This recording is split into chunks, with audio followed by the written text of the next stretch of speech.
Main character ने एक building में काम करना शुरू किया है जहाँ सारे बिलियनर रहते हैं और वो सेटन के लिए लड़कियों की बलि चढ़ाते हैं। और आज है उसका नंबर, पर वो आई है पूरी रेडी होके।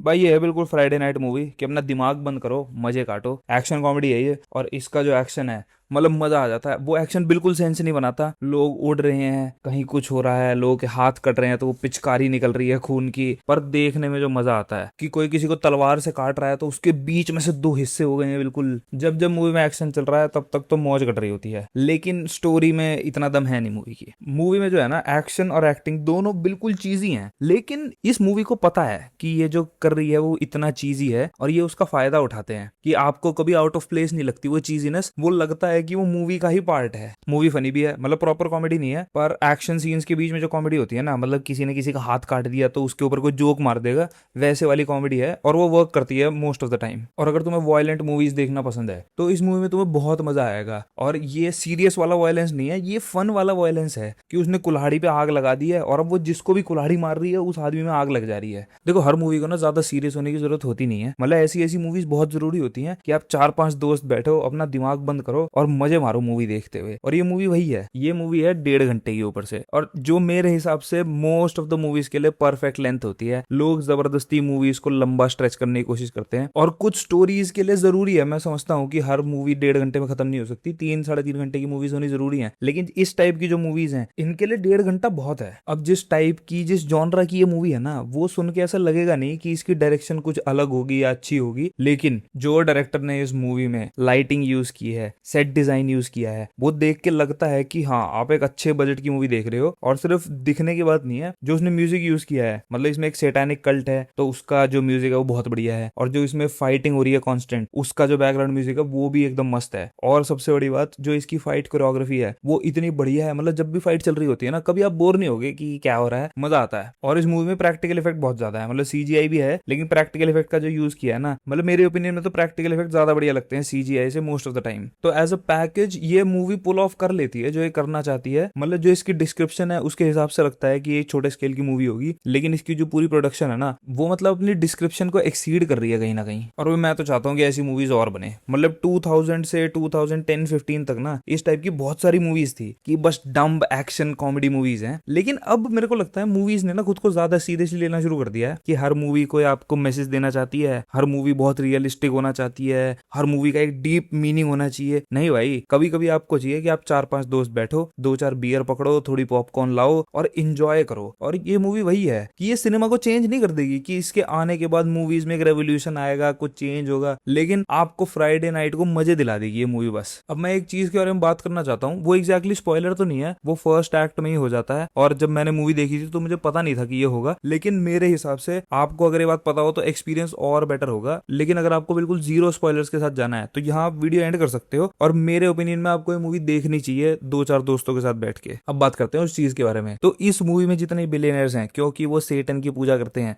तो वो सब हैं इमॉर्टल, कि वो मर नहीं सकते। तो जो मेन कैरेक्टर है जो उन्हें मारने की कोशिश कर रही है इस मूवी में, वो जिसका भी हाथ काट देगी वो फिर से खड़ा हो जाता है और उसका हाथ वापस उगना शुरू हो जाता है। वो जिसकी गर्दन काट देगी वो फिर से उठ के खड़ा हो जाता है। तो उस चीज के चक्कर में स्टेक्स इतने बढ़ जाते हैं ना कि पॉइंट ये नहीं है कि उसको बस डिफीट करना है, पॉइंट ये है कि वो उसको मारेगी, फिर जब तक वो वापस खड़ा होगा उतने में उसको गायब होना है ताकि वो फिर से उसे ना ढूंढ ले। और डायरेक्टर ने इस कॉन्सेप्ट के साथ जो किया है, इतना मजा आता है वो देख के। इस मूवी में एक सीन है आई बॉल के साथ, मैं सीन तो एक्सप्लेन नहीं करूंगा, लेकिन जब वो सीन आएगा ना तो मैं याद आ जाएगा कि मैंने उसकी बात की थी। वो आई बॉल वाला एक पूरा सीक्वेंस है, वो मतलब इतना स्टूपिडली फन है ना कि आप देख रहे हो, आप ग्रोस्ड आउट भी हो, लेकिन वो फनी भी है एक तरीके से। और मेरे हिसाब से ये चीज है ना मूवी में एक्स्ट्रा फन डाल देती है कि आप एक्सेप्ट कर रहे हो कि हाँ भाई मैं एक फैंटेसी वर्ल्ड में हूँ, और ना डायरेक्टर ज्यादा रियलिज्म करने की कोशिश कर रहा है और ना आपका दिमाग फिर उसको एसोसिएट कर रहा है रियलिज्म से कि लोग उड़ रहे हैं, कट रहे हैं, मर रहे हैं। ठीक है, ये मूवी देखो परफेक्ट नहीं है। इस मूवी की जो मेन कैरेक्टर है और उसकी जो बहन है, जो उनका रिलेशनशिप दिखाया है, उससे मतलब मेरे को कुछ खास इतना फर्क नहीं पड़ा। और जो विलन भी है, मेरे को सिर्फ एक विलन बढ़िया लगी जो उस होटल की मेन मैनेजर होती है। बाकी वो जितने भी छोटे लेवल के विलन है उसमें से कोई भी यादगार नहीं है, उनमें किसी की भी कोई अलग पर्सनैलिटी नहीं है, वो सब एक जैसी लगते हैं। और उनमें से एक कैरेक्टर है हैरी पॉटर का ड्रेको मैलफॉय। मैंने जब पहली बार देखा मैं हैरान हो गया था कि ये वही है। और इस मूवी का जो मेन विलन है, जो फाइनल बॉस फाइट है, भाई आप एक्सपेक्ट नहीं करोगे कि ये होने वाला है। मतलब मूवी तो देखो जनरली प्रेडिक्टेबल ही है, लेकिन जो फाइनल बॉस है ना, वो ट्रेलर में 1 सेकंड के लिए ऐसे दिखाते भी हैं, लेकिन वो पूरा रिवील नहीं करते कि क्या है। और मत देखना ट्रेलर, ट्रेलर, आप सीधा मूवी देखो, आपको मजा आ जाएगा लास्ट में जब वो फाइट सीक्वेंस आएगा ना, क्योंकि वो सीक्वेंस की कोरियोग्राफी भी काफी बढ़िया है और आप एंजॉय करते हो कि हाँ ये बढ़िया तरीके से मूवी एंड हो रही है। मतलब मेरे ओपिनियन में तो जो फाइनल एक्ट था वो सबसे बढ़िया था इस मूवी का। ये मूवी का कॉम्बो ना मैंने काफी दिन बाद देखा है, जो मतलब इतनी डम, स्टूपिड और अनरियलिस्टिक और गूफी फन टाइप की मूवी है और अच्छे खासे प्रोडक्शन बजट के साथ, मतलब बढ़िया लाइटिंग, बढ़िया साउंड, एडिटिंग इतनी बढ़िया, कोरियोग्राफी, सब कुछ मतलब एज अ पैकेज ये बहुत बढ़िया है। लेकिन मूवी खुद को ज्यादा सीरियसली नहीं ले रही है बिल्कुल भी, तो जरूरी नहीं है ना कि हमेशा डम्प एक्शन मूवीज जो हो वो लो बजट ही हो, ये मिडिल ग्राउंड बहुत बढ़िया लगता है। और अब अगर मूवी की रेटिंग की बात करें तो मूवी को रेटिंग मैं दूंगा